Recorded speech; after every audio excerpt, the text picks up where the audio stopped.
Hello there, ladies and gentlemen. Moletrap here, coming at you with Game 2 of this series between ClouD, the former Brood War Protoss Titan, now playing Terran in StarCraft 2, and using the lovely olive color Terran here. And he's going to be playing against Hasu, aka Hasu Obs, the red Protoss player down here in the southern part of the map. This is Lost Temple, by the way. And this is, again, Game 2 of a best of series. I don't know what it's best of. I just know it's a series between these two players from the EPS tournament, a LAN which was recently held in I believe in Germany. Germany, I think. Might have been France. Somewhere over there in Europe.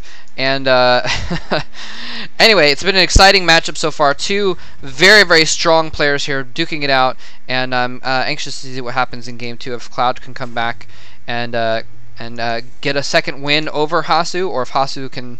I guess it wouldn't be a comeback if he's getting another win, would it? Anyway, if he can win a second game, or if Hasu can come back and take the next series. It's interesting that Hasu likes to put his pylon gateway kind of off to the side. He put it in the fog behind the bushes on game 1, and here he is kind of putting it off behind his base here. I wonder if that's maybe just to make it a little bit more difficult to scout when the SCV runs in there. I know that's a common thing to do for Zerg players, is to put your spawning pool kind of back behind your mineral so that well, so that's protected for one, but also two, so it's harder to scout when the enemy worker comes in. Anyway, Hasu just going for a standard build here, as per last game, chrono boosting out lots of probes, trying to get his econ up very, very quickly, trying to get a lot of stuff out there, and we're starting to see gas coming in for him as well, so just as the core goes down. Pretty normal stuff here. Let's see, he's actually going to produce a Marine first, and it doesn't look like this Marine is quite going to be able to get out in time to stop this probe from getting in there. The probe's just gonna kind of, see that everything's normal, and oh, he look at that. He right clicks, but the probe as it comes in to rally the Marine straight to attacking it, and that Marine is gonna force it out, and then he puts down the tech lab. So basically the probe is just going in to make sure there wasn't two barracks planted down, some kind of a rush, or no barracks planted down, which would mean a rush as well.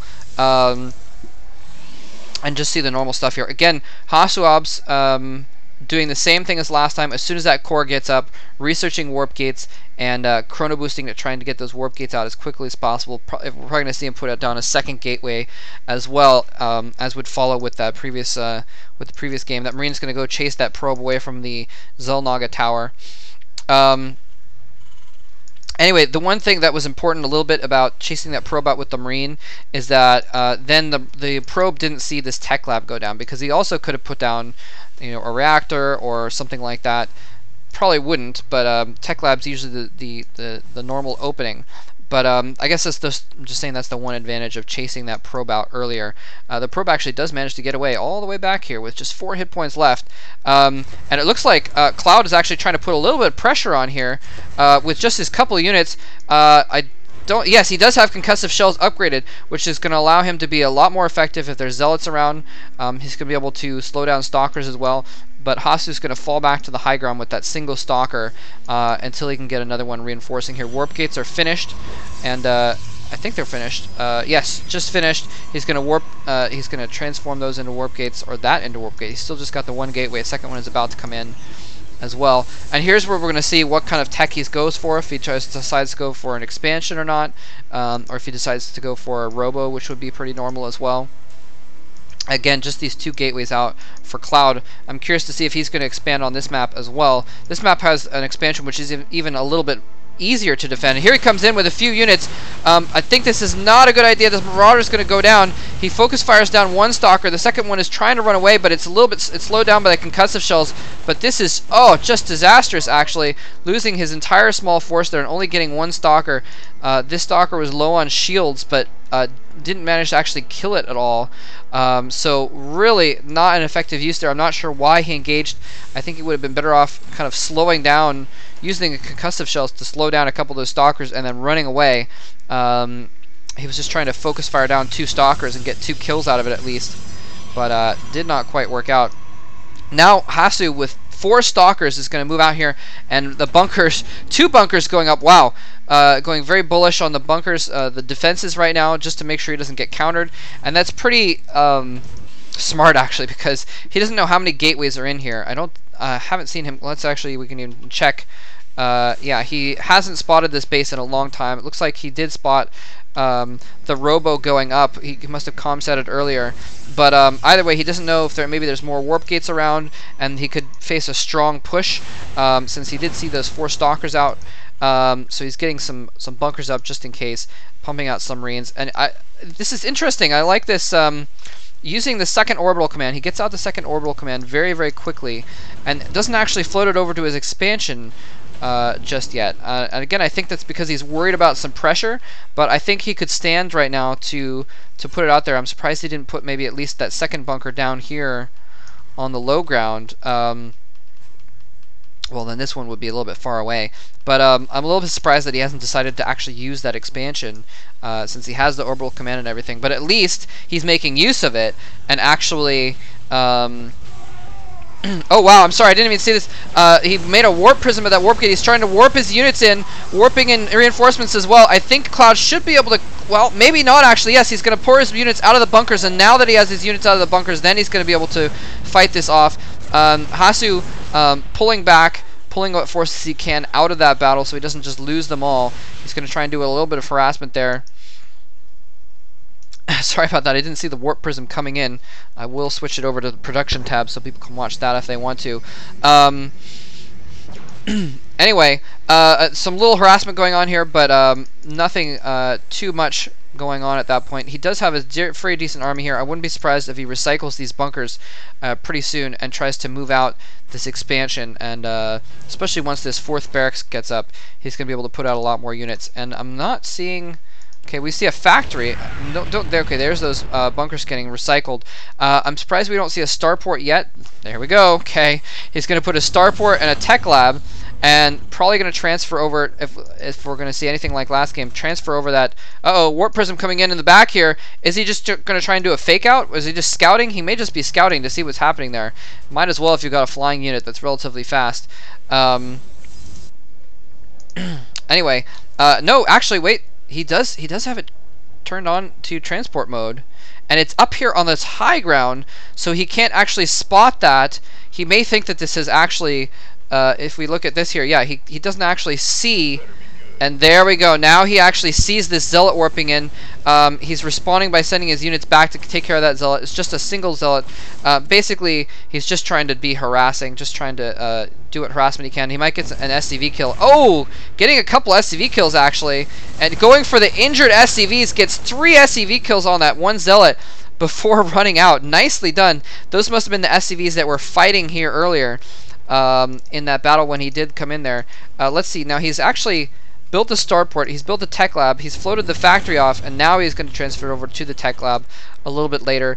I wouldn't be surprised if we see him get a Raven out just like we did last time. Charge is upgrading, and we have a Templar Archives out, and a couple, no, just a single Templar. He needs to actually get Psystorm Research. Well, actually, High Templar can be very handy to have around regardless, even without Psystorm researched, if you know that the enemy is going to go for Medivacs or Ravens, because then they come with feedback, so you can feedback the enemy forces pretty easily, and they start off with enough energy to use a feedback right off. So a couple Templar on your army can be very, very handy against Ravens and that kind of thing. It looks like he is going to try and take out these rocks to get that 3rd base going. I wouldn't be surprised if Hasu decides to keep using this warp prism to just be harassing. It'd be handy to, yeah, in fact, oh, I called it there. He's going to rally it over here and put some units on this high ground just to harass this this gas, maybe force him to spend some comsat to get vision. Although he did have a factory floating around somewhere, I think, unless he's landed it. Where did that factory go? Maybe not. Maybe I'm incorrect. I don't see the factory anywhere. Anyway, looks like he is going to move out here a little bit just to make his presence known. Most of his army is very healthy. There are new units, and there's that warp prism. Why is he... Okay, he's just going to warp in a zealot over here. And okay, I guess he's going to put the zealot inside it first. I don't know if he sees this turret here. No, he doesn't see the turret. He's going to find out in just a moment. There's a turret there, and This could be very bad if he loses that Warp Prism. Oh, he drops off the Zealot and runs away. The Warp Prism taking major damage. Zealot is running in, but in the meantime, he's going to be able to run back his forces and take care of that one Zealot pretty easily. And uh-oh, Templar up there. And Psystorm is finished research. He's going to do a little bit of a Storm drop here as soon as that Templar has enough energy for Storm. It's got a cooldown. Okay, that's interesting. Oh, I think they added that. I think they added cooldown for Psystorm until... No, oh, never mind. It's on... I'm tripping. Never mind. Got a few Stalkers in play as well, and a second Templar going in here. This could be very, very bad. ClouD does not... He should suspect this is coming. I think he's comstatted. He must have seen the Templar archives before. This could be very, very bad. A couple Stalkers being warped in on the high ground as well, just to keep any forces back. And here he goes in. Oh, no! Massive Storm on those SCVs. Actually only killing a couple SCVs there. Luckily for him, he pulled a few of the SCVs out as soon as he saw that Storm. Very good reaction time. And he's actually going for a counterattack here as well. Moving in. He doesn't have any air support. He's just got a single medevac. Oh, man! Massive Psystorm going off on this whole army! Oh my gosh! Huge, huge, terrible damage done to that army. And he's got to get out and heal up now. Oh, but another Storm polishing off most of that army. That was catastrophic. That was absolutely catastrophic for ClouD, losing his entire army basically, losing most of his army just to a few Storms, and the rest of them are going to have to go back and heal up, and this medevac is almost dead itself. It's going to take so long. He needs to get a reactor down and a few medevacs out basically at this point. He's trying to run in with a few forces here on top, but these Stalkers are up here, are going to stop that from happening. He can at least use the Viking and the medevacs to get vision up here, but oh no, more Templar are warping in, and they have the amulet so they can storm as soon as they warp in. And is he going to storm? No, he's not going to storm, I guess. He's just fighting with the Archon there. Oh, there it goes. There's the storm, polishing off a few more troops. This is not looking good at all for ClouD. He's got no army right now, no army left.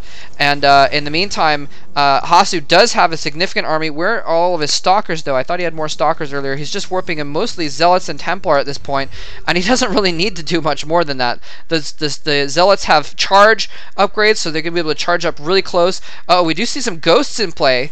That could be very handy. EMPing that army would be beautiful. He EMPs the front of the army, doesn't get the other EMP off, and feedback going off on the Ghosts. Beautiful play, forcing him all the way back. He's having to pull all of his SCVs off the line. He's mined out his main, so these SCVs are all he has left fighting right now, using some snipe on those Zealots, but he doesn't quite have enough energy, and there's GG from ClouD, and ClouD leaving the game. Beautifully, beautifully played by Hasu. Nicely done, and really, it just came down to getting the storm out before the Ghosts, and he came in here for a big attack. If he'd gone in for that attack a little bit sooner, I think ClouD would be able to do a lot more damage if he got in there before those Templar were in. Well, actually, those Templar had been in there for a while, so I don't know how possible that would have been. But also, I like the harassment by Hasu up on the ridge at the same time, just randomly storming things, forcing him to spend a lot of money and troops, try and deal with this stuff on the high ground, which was unsuccessful. I liked how he actually kind of accounted for the fact that he would try and clear that out, warped in several Stalkers on the high ground first, so that he had enough forces to deal with that, and yeah, and then that was pretty much GG. Those storms over here, that was GG. Once he just did so much damage to that huge army without taking any return damage, that was pretty much all there was to it. Anyway, hope you guys enjoyed this game. Thanks very much for watching. GG. Time to move on to Game 3.